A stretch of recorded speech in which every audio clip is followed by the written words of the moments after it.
Hello my dear students, আজ তোমাদের সপ্তম শ্রেণীর পরিবেশ ও বিজ্ঞানের সাজেশান নিয়ে এসেছি। ফার্স্ট সামেটিভ টেস্ট 2026 একটু দেরি হয়ে গেছে, কিন্তু অসুবিধা নেই। তোমরা এই যে কোশ্চেনগুলো আমি দেবো এখানে খুব কমই কোশ্চেন রেখেছি তোমাদের জন্য। তো এই কোশ্চেনগুলো করলে মোটামুটি তোমরা 95% কিন্তু তোমরা কমন পেয়ে যাবে। ঠিক আছে, 95% কমন পেয়ে যাবে। তো তোমরা প্রতিটা কোশ্চেন খুব ভালো করে বাড়িতে কিন্তু মুখস্থ করে ফেলবে। ঠিক আছে, তো চলো তোমাদের বেশি কথা না বলে শুরু করে দিই। আচ্ছা, তোমাদের কিন্তু এই যে আমি যে কোশ্চেনগুলো দেখাচ্ছি, এই কোশ্চেনগুলোর পরেও কিন্তু আমি আরেক জায়গা থেকে সাজেশান তোমাদের মানে কিছু কিছু কোশ্চেন বলে দেবো বইয়ের থেকে।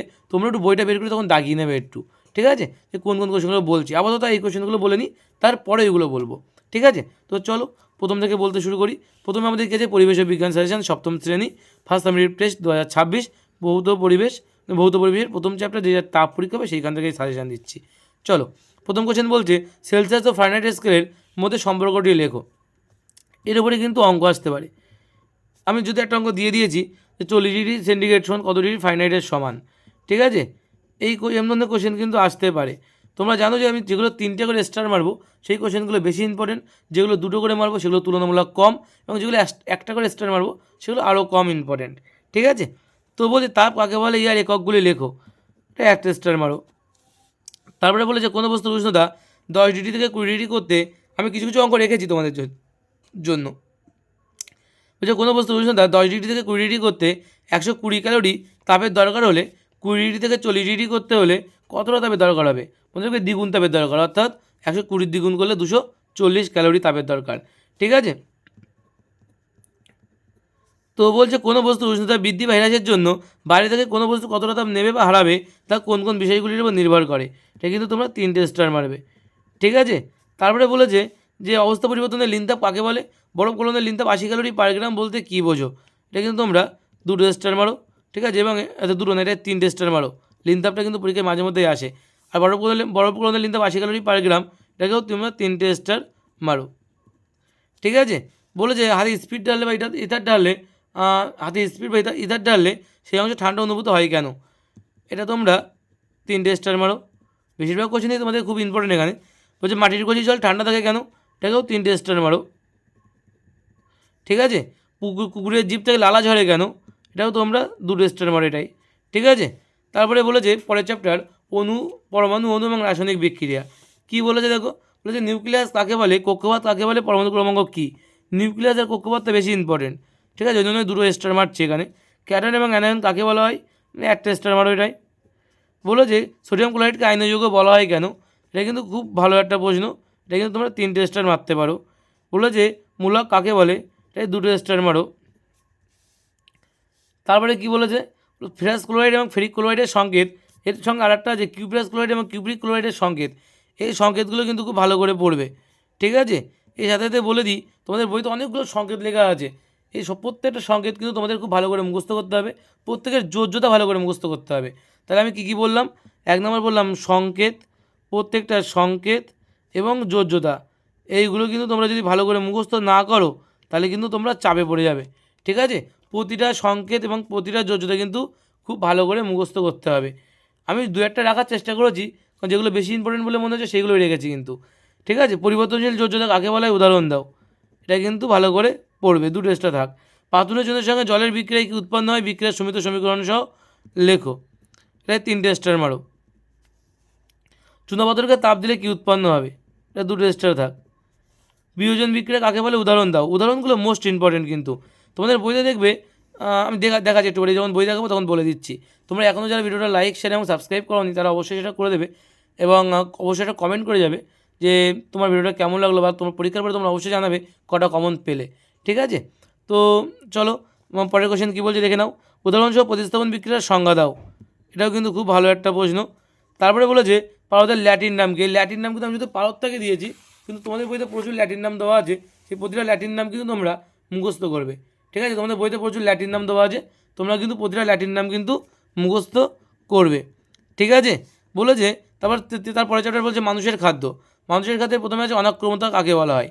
ঠিক আছে, অনাক্রমতা কাকে বলা হয় এটা ইম্পর্টেন্ট মোটামুটি। বলেছে তারপরের কোশ্চেন দেখো কী বলছে, পরের পেজে আছে কী বলছে ঠোঁটের কোণেও জীবে। আচ্ছা, এখানে আমি প্রচুর শর্ট কোশ্চেন রেখেছি, এগুলো আর স্টার মারছি না, সবই ইম্পর্টেন্ট। ঠোঁটের কোণে এবং জিভে ঘা কোন খাদ্য উপাদানের অভাবে হয়? মাড়ি ফোলা এবং রক্ত পড়া কোন ভিটামিনের অভাবে হয়? রাতে কম দেখা কোন ভিটামিনের অভাবে হয়? বলছে প্রধান খাদ্য উপাদানগুলির নাম লেখো। বলছে দুটি খাদ্য উৎসের নাম লেখো যেখান থেকে লিপিড পাওয়া যায়। এগুলো কিন্তু সব শর্ট টাইপ কোশ্চেন। গ্লুকোজ কী, মধুমেহ বা ডায়াবেটিস কী, এই কোশ্চেনটা একটু তাড়া মেরে রাখো। মানে আগেরগুলো কিন্তু ইম্পর্টেন্ট, কিন্তু এগুলো হচ্ছে বড় কোশ্চেনের মধ্যে একটু ঢুকে যাচ্ছি, তার জন্য এগুলো তাড়া মারতে বলছি। ঠিক আছে, লোহিত কণিকায় কোন প্রোটিন থাকে? ঠিক আছে, লোহিত কণিকায় হিমোগ্লোবিন থাকে, তাই তো। তারপরে বলে যে কেরাটিন কোথায় পাওয়া যায়? নখ এবং চুলে পাওয়া যায়। অতিরিক্ত প্রোটিন জাতীয় খাবার খেলে কী সমস্যা হবে? ঠিক আছে, এটা কিন্তু ইম্পর্টেন্ট কোশ্চেনের মধ্যেই পড়ছে। বলছে মানবদেহে প্রোটিনের ভূমিকা লেখো, এগুলো মুখস্থ করে ফেলবে। ঠিক আছে, তারপরে কোশ্চেন কী বলেছে? বলেছে লিপিডের কাজ কি? মানবদেহে কোথায় কোথায় লিপিড জমা হয়? ঠিক আছে, লিপিডের কাজ কিন্তু বাইরের আঘাত থেকে আমাদের দেহকে রক্ষা করা। এবং লিপিড কোথায় কোথায় জমা হয়? আমাদের ঘাড়ে, গলায়, উরুতে, হাতের উপরের অংশে, এগুলোতে কিন্তু লিপিড জমা হয়। শরীরের কোথায় হচ্ছে শরীরের অতিরিক্ত লিপিড জমা হলে কী সমস্যা হতে পারে? এটাও কিন্তু খুব ভালো একটা প্রশ্ন। ভিটামিন কী কয় প্রকার, কী কী, প্রত্যেক প্রকারের একটি করে কাজ লেখো। ঠিক আছে, এটা কিন্তু একটা বড় কোশ্চেন হিসেবে দিলাম। ঠিক আছে, এটা ভালো করে করবে। ঠিক আছে, নেক্সট বলেছে কি কোন খাবারে ভিটামিন সি পাওয়া যায়? কোন খাবার থেকে? যে কোনো টক জাতীয় খাবার থেকে কিন্তু ভিটামিন সি পাওয়া যায়। তোমরা সেভাবে গুছিয়ে লিখবে, যে লেবু টেবু লিখবে। অ্যানিমিয়া কোন ভিটামিনের অভাবে হয়? ঠিক আছে, অ্যানিমিয়া আয়রনের অভাবে হয়। ঠিক আছে, তারপরে বলেছে কোন খনিজ মৌল অক্সিজেন পরিবহনে সাহায্য করে? কোন খনিজ মৌল অক্সিজেন পরিবহনে সাহায্য করে? এটা কিন্তু দুটো স্টার মারবে। বলেছে মানবদেহে আয়রনের অভাবে কোন রোগ হয়? এটা হচ্ছে একটা স্টার মারবে। বলছে তন্তু সমৃদ্ধ খাবার খেলে কোন কোন রোগ হওয়ার সম্ভাবনা কমে যায়? এটা তিনটে স্টার মারবে। বলছে ফাইটোকেমিক্যালের কাজ কি? এটা হচ্ছে তিনটে স্টার মারবে। বলছে রক্ত অল্পতা কাকে বলে? এটা একটাখানে স্টার মারলেই হবে। কিসের অভাবে ম্যারাজমাস রোগ হয়? আর এই রোগের লক্ষণগুলি কী কী? এটা তিনটে স্টার মারো। ঠিক আছে, নেক্সট কোশ্চেন দেখো কী বলছে, কোয়াশিয়কর কী, এই রোগের লক্ষণগুলি লেখো। এটাও তিনটে স্টার মারো। বেসিক্যালি পড়বে এখান থেকে কাদের দেখা যায় এই রোগ দুটো। ঠিক আছে, বলছে কিসের অভাবে বেরি রোগ হয়? এটা একটা স্টার মারো। যে ওজন বেড়ে যাওয়ার ফলে কী কী রোগ হতে পারে? উচ্চ রক্তচাপ থেকে শুরু করে অনেকগুলো রোগ হয়, বই থেকে পড়ে নেবে। ঠিক আছে, প্রাকৃতিক খাদ্য এবং সংশ্লেষিত খাদ্য কাকে বলা হয়? উদাহরণ দাও। এটা হচ্ছে তিনটে স্টার মারবে। কীভাবে বাড়িতে বিশুদ্ধ পানীয় জল তৈরি করা যায়? এটা দুটো স্টার মারবে। ওজন হিসেবে মানবদেহে কোন অঙ্গ জলের পরিমাণ সবচেয়ে বেশি? উত্তর হবে লালা, 95%। তাই তো। তারপরে বলেছে এমন একটি ঘটনার উদাহরণ দাও যেখানে জল তাপ পরিবাহক হিসেবে কাজ করে। ঠিক আছে, এটা ভালো করে পড়বে। এটা হচ্ছে যখন ঘেমে যায় তখন দেহকে ঠান্ডা মনে হয় না, সেই সময় উত্তরটা হবে এটা, সেই ঘটনা। জলের তিনটি ধর্মলেখ এবং জীবদেহে জলের ভূমিকা কী? এই কোশ্চেনটা কিন্তু মোস্ট ইম্পর্টেন্ট কোশ্চেন এবারের জন্য। ঠিক আছে, এই ছিল তোমাদের টোটাল সাজেশান। আমাদের লেখা সাজেশান হচ্ছে এইগুলো। তোমরা যারা এই কোশ্চেনগুলোর পিডিএফ পেতে চাও তারা অবশ্যই কিন্তু আমাদের টেলিগ্রাম চ্যানেল, ডিসক্রিপশনে লিঙ্ক দেওয়া আছে, সেখানে টেলিগ্রাম চ্যানেলে যুক্ত হয়ে যাবে। আর সেই সাথে সাথে তোমরা কিন্তু আমাদের হোয়াটসঅ্যাপ চ্যানেল আছে, সেখানেও যুক্ত হয়ে যেতে পারো। আমি তোমাদের বই থেকে কিছু সাজেশান দেবো এবার, শুধুমাত্র জীবনবিজ্ঞানের পার্ট আর কেমিস্ট্রির পার্টটা দেবো। ঠিক আছে, সব জায়গায় দেবো না। কোন কোন জায়গাগুলো বইতে একটু ভালো করে দেখবে, দেখে নাও। তোমাদের অনেকের তো পুরনো বই, তো সুতরাং তোমরা এই জায়গাতে দেখে নেবে যে কতগুলো মৌলের নাম, তাদের বানান এবং চিহ্ন। তো মৌলের নাম এবং চিহ্নগুলো ভালো করে পড়বে এখান থেকে। তারপরে দেখো দেওয়া যে মৌলের নাম, তাদের ইংরেজি নাম, ল্যাটিন নাম, নামের বানান কী আর চিহ্ন কী, এই যে তিনখানা দেওয়া আছে। আমি এতে একটা কোশ্চেন রেখেছিলাম তোমাদের এই জেরক্সে, পিডিএফ যে পিডিএফ দেবো বলছি, যেটা আমি দেখালাম আমাদের সাজেশান যে পেজটা, সেখানে আমি একটা কোশ্চেন রেখেছিলাম, কিন্তু তোমাদের কিন্তু এখানে তিনখানা দেওয়া আছে, তিনটেই কিন্তু ভালো করে পড়বে। এটার সংকেত হচ্ছে এসএন, এটার সংকেত কী আছে? পিবি। তোমাদের যাদের পুরনো বই তাদের কিন্তু এই পেজটা থাকবে না, যাদের নতুন বই তাদের কিন্তু এই পেজটা থাকবে। তারপরে বলছে বিজ্ঞানীদের নাম অনুসারে কিন্তু দুটো তিনটে মৌলের নাম হয়, কুরিয়াম আর আইনস্টাইনিয়াম। এদের নামের বানান কোন কোন বিজ্ঞানীর নাম অনুসারে বিজ্ঞানে মৌলের নামটা হয়েছে এবং তাদের চিহ্ন কী? এটার চিহ্ন হচ্ছে সিএম, এটার চিহ্ন হচ্ছে ইএস। ঠিক আছে, তারপরে দেখো বলেছে হচ্ছে যেমন জায়গার নাম অনুসারে মৌলের নামটা কী? অ্যাকচুয়ালি স্থানের নাম। আমেরিকা থেকে আমেরিসিয়াম, আর পোল্যান্ড থেকে হচ্ছে পোলোনিয়াম। এই যে দুখানা মৌলের নাম, এটার সংকেত হচ্ছে এএম, আর এটার সংকেত হচ্ছে পিও। বোঝা যাচ্ছে? এই জায়গাগুলো কিন্তু খুব ভালো করে দেখবে। এগুলো থেকে আমি আর শর্ট কোয়েশ্চেন করিনি, আরও আছে দেখো। আচ্ছা, গ্রহের নাম থেকেও কিন্তু হয়। কী কী বলেছে? ইউরেনিয়াম এবং নেপচুনিয়াম। তো ইউরেনিয়ামকে ইউ দিয়ে লেখা হয়, আর নেপচুনিয়ামকে হচ্ছে এন পি দিয়ে লেখা হয়। ঠিক আছে, কি বললাম? আরও দুটো নাম আছে, গ্রহের নাম থেকে আরও দুটো নাম আছে, ইউরেনিয়াম এবং নেপচুনিয়াম। ইউরেনিয়ামকে ইউ দিয়ে লেখা হয়, নেপচুনিয়ামকে এন পি দিয়ে লেখা হয়। ঠিক আছে। আর এখান থেকে কী বলবে, আর মোটামুটি সব কোশ্চেন তোমরা এখান থেকে পেয়ে যাবে যা দিয়েছি। এছাড়াও তোমাদের যে জায়গাগুলো আমাদের দেওয়া হয়নি, আমি ইচ্ছা করে দেয়নি, ওগুলো অনেক বড় হচ্ছিলো তাই এগুলো দেওয়া হয়নি। দেখো এই যে অনেকগুলো যৌগের সংকেত দেওয়া আছে এবং কী দেওয়া আছে, এদের যে অ্যানায়নের হচ্ছে এদের যে যোজ্যতাগুলো দেওয়া আছে এই পাশে, এই যোজ্যতাগুলো কিন্তু ভালো করে পড়বে। ঠিক আছে, তারপরে কী পড়বে, আচ্ছা কতগুলো মূলকের নাম দেওয়া আছে, এই মূলকের নামগুলো কিন্তু মুখস্থ করে ফেলবে বাড়িতে। মূলকের নাম এবং তাদের সংকেতগুলো কী কী, প্রতিটা মূলকের নাম এবং তাদের সংকেত, তাদের যোজ্যতা কত, তাদের যোজ্যতা, এই জায়গাটা কিন্তু ভালো করে করবে। যৌগের সংকেত এবং তাদের অ্যানায়নের যোজ্যতা এবং অ্যানায়নের যে সংকেত, এগুলো কিন্তু ভালো করে পড়বে। ঠিক আছে, তাদের বই তো প্রত্যেকের আশা করি আছে। তারপরে দেখো কী দেওয়া আছে এখান থেকে, এই যে প্রত্যেকটা আমি এটা এখান থেকে মাত্র 1 2 3 4 রেখেছিলাম, এই 4টে বেশি ইম্পর্টেন্ট তাই, কিন্তু ইম্পর্টেন্ট কিন্তু এখানে সবই। ঠিক আছে, যদি ইম্পর্টেন্ট দেখতে চাও তাহলে কিন্তু এখানে সবাই কিন্তু ইম্পর্টেন্ট, সবারই যৌগের নাম, তাদের সংকেত কী, এটা কিন্তু তোমাদের পড়তে হবে। ঠিক আছে, এবং ধাতুর আলটিমেটলি যোজ্যতা কত। ঠিক আছে, এটা কিন্তু তোমরা পড়বে। আর কী পড়বে দেখো, সংকেত লেখার কৌশল তোমাদের এখান থেকে একটু জানতে হবে। সংকেত লেখার কৌশল, কীভাবে সংকেত লিখতে হয় আমি তোমাদের এটা শিখিয়ে দিচ্ছি। মনে করো একটা মূলক দেওয়া আছে, দেখে নাও একটুখানি। মনে করো একটা মূলক দেওয়া আছে, মৌল লেখো, আর লেখো যোজ্যতা, আর এটা কী লিখবে, যোজ্যতা। ঠিক আছে, তো কীভাবে হয় দেখো, মনে করো NH3, আচ্ছা আমি একটা যোজ্যতা, আমি একটা সংকেত লিখতে চাইছি Al2O3, এর আমি কিন্তু সংকেত তৈরি করতে চাইছি। ঠিক আছে, আমরা বলে দিচ্ছে যে অ্যালুমিনিয়ামের যোজ্যতা কত, অ্যালুমিনিয়ামের যোজ্যতা 3 কিন্তু। ঠিক আছে, অ্যালুমিনিয়ামের যোজ্যতা কিন্তু 3 এবং অক্সিজেন যোজ্যতা হচ্ছে 2। তাহলে কী হয় বলো তো, এক্ষেত্রে কিন্তু যেটা উদুরপিণ্ডি বুদুর ঘাড়ের ব্যাপারটা এরকম হয়, মানে এর যোজ্যতা এ নেবে আর এর যোজ্যতা এ নেবে, নিলে কী হয় বলো তো, দেখো লেখা আছে Al, এর যোজ্যতা এ নিলে কিন্তু 2, পার কাছে 2 আর O3, এইভাবে কিন্তু যোজ্যতা মানে যৌগের নাম তৈরি হয়। বলছে একটা মৌল এ, তার যোজ্যতা হচ্ছে কত বলছে, যোজ্যতা বলছে মনে করো M, এবং আর একটা মৌল বলছে বি, তার যোজ্যতার নাম বলছে, তার যোজ্যতা যদি N হয়, তাহলে বলছে যৌগের সংকেত কী হবে।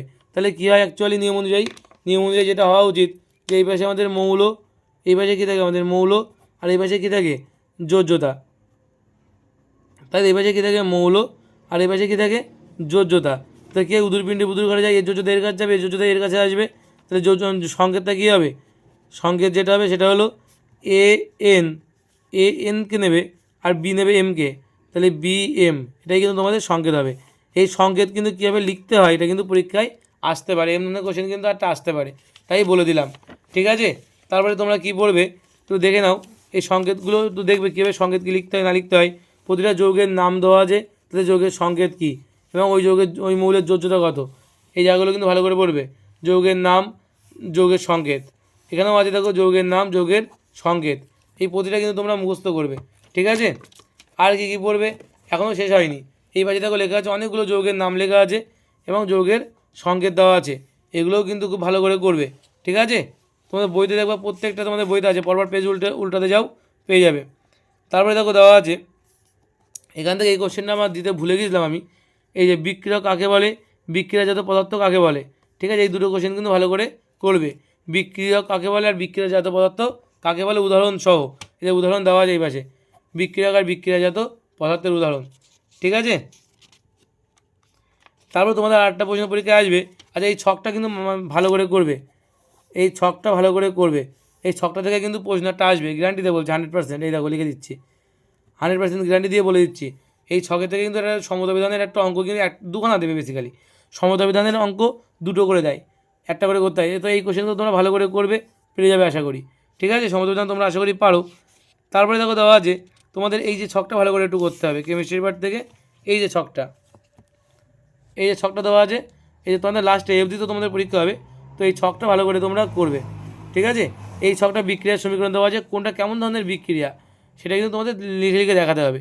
ঠিক আছে, তো এই ছকটাও কিন্তু তোমরা ভালো করে করবে। এবার চলে যাও জীবনবিজ্ঞানের পাঠে, কোন কোন জিনিসগুলো একটু ভালো করে পড়বে দেখে নাও। জীবনবিজ্ঞানের পাঠে কোন কোন জায়গাগুলো তোমরা ভালো করে দেখবে দেখে নাও। এই যে এই ছকটা আমি এখানে একটা দুটো কোশ্চেন রেখেছি যদিও ছকের থেকে, তবু তোমরা এই ছকটা ভালো করে পড়বে। ঠিক আছে, এই ছকটা ভালো করে পড়বে। আর কি পড়বে একটু পেজ উল্টাও, এখান থেকে তোমরা যেটা দেখবে এগুলো সব দিয়ে দিয়েছি কোশ্চেনে, যেগুলো দেইনি সেগুলো শুধুমাত্র বলছি। এই যে এখানে এই লাইনটা একটু দেখবে, যে অনেক গ্লুকোজ জুড়ে কিন্তু শ্বেতসার তৈরি হয়, ঠিক আছে। আচ্ছা, প্রোটিনের ক্ষেত্রে এই জায়গাটা একটু ভালো করে দেখবে, এই যে কিসে কোথায় কোন প্রোটিন থাকে। আমি 2-1টা কোশ্চেন রেখেছি, এই ক্রিয়াটিনটা রেখেছিলাম, হিমোগ্লোবিনটা রেখেছিলাম, কিন্তু পড়তে কিন্তু এখানে সবই তোমার হবে, এখানে এই জায়গাগুলো। আচ্ছা, তলায় কিন্তু এই জায়গাটা আমি কোশ্চেন আকারে দিয়ে দিয়েছি যদিও, তবু এই জায়গাটা ভালো করে দেখবে যে প্রোটিনের কাজ কী এবং প্রোটিনের অতিরিক্ত প্রোটিন জাতীয় খাবার খেলে আমাদের শরীরে কোন কোন রোগ হতে পারে, ঠিক আছে। নেক্সট তোমরা কী দেখবে, এগুলো সব দিয়ে দেওয়া আছে। আচ্ছা, এখান থেকে আমরা ভিটামিন কোন কোন খাদ্য উপাদান থেকে, কোন উদ্ভিজ্জ খাদ্য থেকে ভিটামিন পাই, প্রাণীজ খাদ্য থেকে ভিটামিন পাই, এই জায়গাটা একটু ভালো করে বাড়িতে দেখবে। আচ্ছা, এখানে দেখো এটা যদি দিয়ে দিয়েছি ADE প্রত্যেকের কাজ দিয়ে দেওয়া আছে, যদিও অসুবিধা নেই। ভিটামিন বি কমপ্লেক্স, কোন কোন খাবার থেকে ভিটামিন বি কমপ্লেক্স পাওয়া যায়, ভিটামিন সি পাওয়া যায় কোন জাতীয় খাবার থেকে। তাই এখানে অনেকগুলো রোগের নাম দেওয়া আছে এবং কোন কোন ভিটামিনের অভাবে রোগগুলো হয় দেওয়া আছে। সুতরাং এই ছকটা কিন্তু খুব ভালো করে পড়তে হবে তোমাকে, ঠিক আছে। তারপরে আছে এই ছকটা, এই যে ছকটা আছে এই ছকটা কিন্তু খুব ভালো করে পড়বে, ঠিক আছে। এই ছকটা কিন্তু খুব ভালো করে পড়বে, আশা করি বোঝা যাচ্ছে। তারপরে দেখো এখান থেকে যেটা করবে সেটা হলো কোন খনিজ মৌল, কোন কোন খাবার থেকে কোন কোন খনিজ মৌল পাওয়া যায়, এই ছকটা করবে। এই ছকটাও কিন্তু করবে, এখানে কোন রোগ এবং কোন যে কোন খনিজ মৌল থেকে কোন খনিজ মৌল খেলে জিনিসটা সেরে যাবে, ঠিক আছে, যেটা কিন্তু দেওয়া আছে। তারপর খাদ্যতন্ত্র দেওয়া আছে, এখানে খাদ্যতন্ত্র দিয়েছি তোমাদেরকে, এই কোশ্চেনগুলো মোটামুটি দেওয়া আছে, অসুবিধা নেই এখান থেকে। আচ্ছা, এখান থেকে এই জায়গাটা একটু ভালো করে দেখবে, এই যে কিসের অভাবে কী রোগ হয়, ঠিক আছে, কিসের অভাবে কী রোগ হয় এটা একটু ভালো করে দেখবে। এখানে একটা আছে এই যে ছকটা, এই ছকটা ভালো করে করবে, ঠিক আছে। এইটাগুলো পরীক্ষায় মাঝে মাঝে আসে যে পেছনের সারি থেকে ব্ল্যাকবোর্ডের লেখা পড়তে পারে না কোন ভিটামিনের অভাবে বা কোন খাদ্য উপাদানের অভাবে, লিখতে হবে ভিটামিন এ। চোখের মধ্যে সাদা দাগ, হাত পা ব্যাকা, এইগুলো সবই কিন্তু ইম্পর্টেন্ট এই ছকটা, ঠিক আছে, ইম্পর্টেন্ট। আচ্ছা, এবারগুলো তোমাদের জন্য BMIটা পড়তে পারে, মনে রাখবে BMI 18 থেকে 25 হলে 18.5 থেকে স্বাভাবিক ওজন, BMI 25 থেকে 30 হলে বেশি ওজন, আর BMI 30 থেকে 40 হলে স্থূলত্ব বলা হয়, ঠিক আছে। তারপরে কী আছে দেখো, তারপরে এখান থেকে এই যে ঘরটা আছে এই ঘরটা থেকে কিন্তু একটা প্রশ্ন আসবে, ঠিক আছে, এই ঘরটা থেকে একটা প্রশ্ন কিন্তু আসবে, আর আগের কোশ্চেন সব দিয়ে দেওয়া আছে, অসুবিধা নেই। এই ঘরটা কিন্তু ভালো করে পড়বে।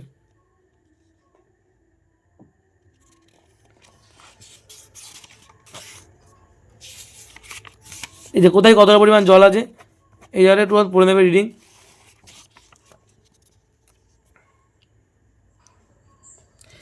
এখান থেকে এটা যদিও কোশ্চেন আকারে আমি দিয়ে দিয়েছি তার বলছি না, দিয়ে দেওয়া আছে কোশ্চেনটা। এই যে ছকটা আছে এই ছকটা সব পড়া লাগে না, যেগুলো একটু বেশি বেশি মান আর যেগুলো সবচেয়ে কম মান সেগুলো একটু পড়বে, মিডিল মানগুলো পড়ার দরকার নেই, ঠিক আছে।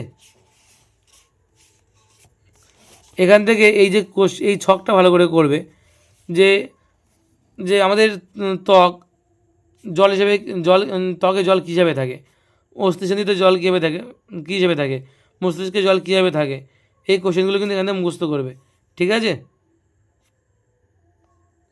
এই শব্দভাণ্ডার দেওয়া আছে, এখান থেকে লিখে এটা মুখস্থ করবে।